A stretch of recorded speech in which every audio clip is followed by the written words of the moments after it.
Hi, this is Jim and welcome back to my YouTube channel. Ito na nga post ni Sir Nathan Perolini sa kanyang IG stories. Last day of shooting.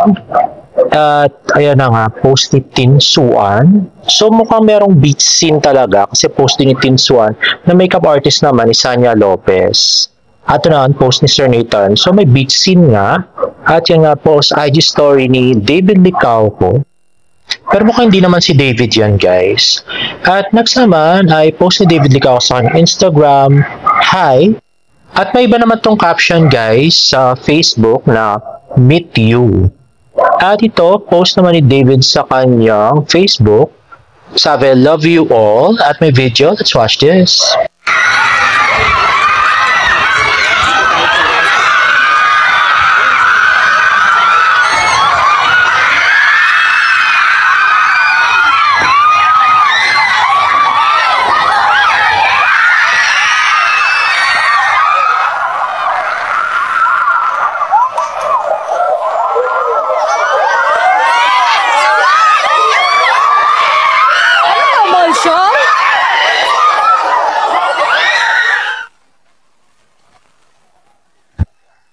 At ayun na nga guys, pinagkaguluhan nga si David sa Ilocos at ano sabi nung ano to, mall show? Grabe. At next naman is another video of David Licauco na nagpakuha ng picture kasama ang staff nga ng samahan ng mga makasalanan. At ayan na nga yung staff. At buti wala si Sanya. I'm so happy at wala dito si Sanya sa picture, guys. At mukhang mahaba nga ito. So, ayan, just Sir Nathan sa ilalim. At si Direk dun sa taas. At tignan nyo yung smile ni David. Pilit. Grabe. Hey Tanya, happy birthday sa'yo. Wish you all the best. Tsaka ingat ka palagi, ang ganda mo. Ayun na, video greeting ng cute na si Father David. At next naman ay video greeting ni Barbie Fortesa. Let's watch this.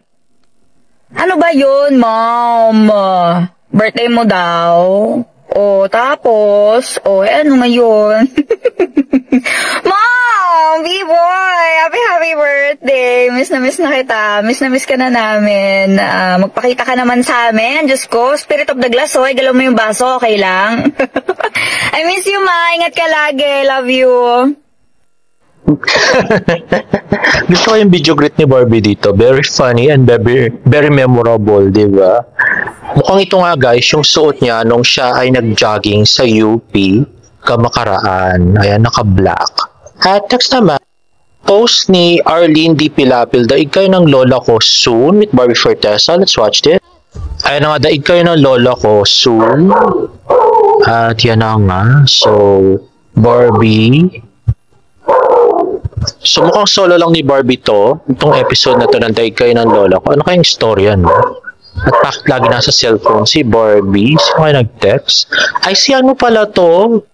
Si Divine pala to. So, Mila and Aya reunion pala to, guys. Baka that kind of love din in another world.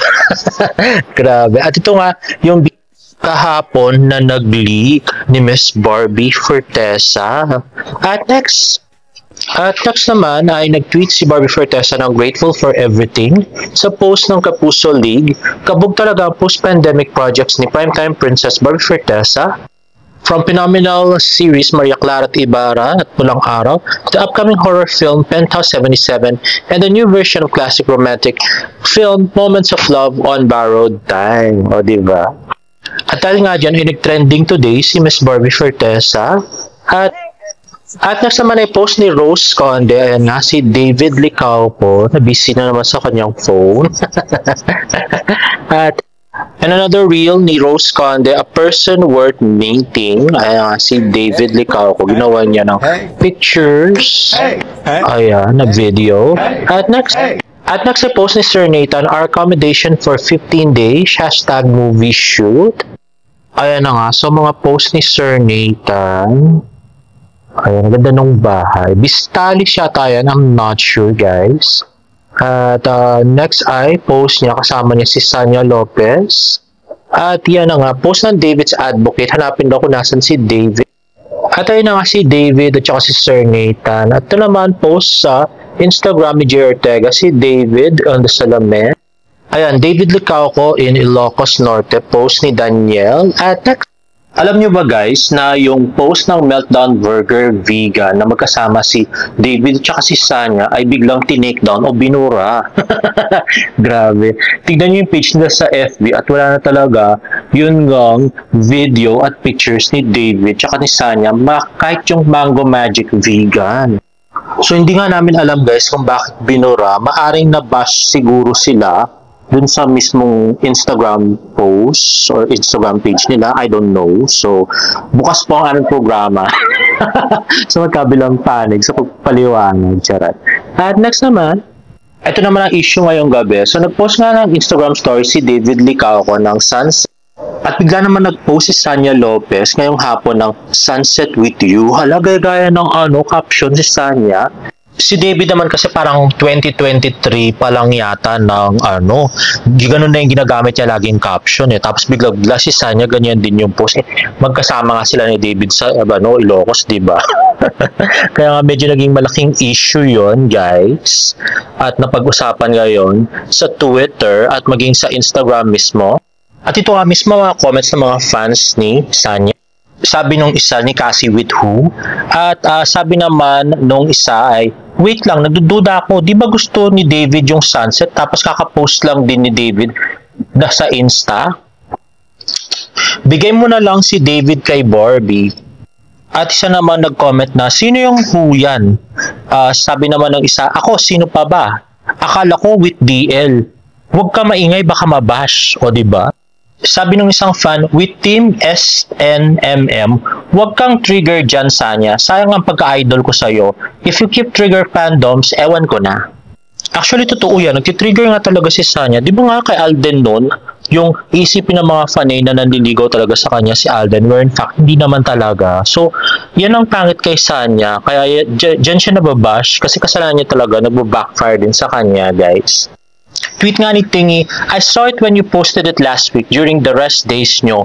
Iba naman kasama mo because he was in Manila for a meeting that time. Clout ka talaga, booking na style mo. At sabi naman ni Loving Mom, pansin mo rin pala, different location dear. At sabi ni May kayang, may kaiban ang sky view ng sunset nila. Well, gusto niya talaga makonect kay D. Hi, napakomment tuloy ako, di napigilan. Sabi nga ni Dana Pot, kaya nababash ka papansin ka.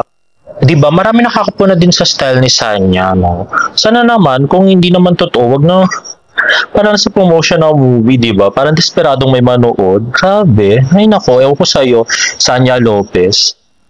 Anyway, super excited na nga ang mga Barda fans sa Moments of Love at kanya-kanyang gawa ng mga movie posters.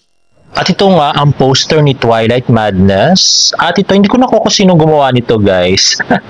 Ito naman ay kay Miss Cordelia. O, diba? Halikan talaga yung niya. Focus.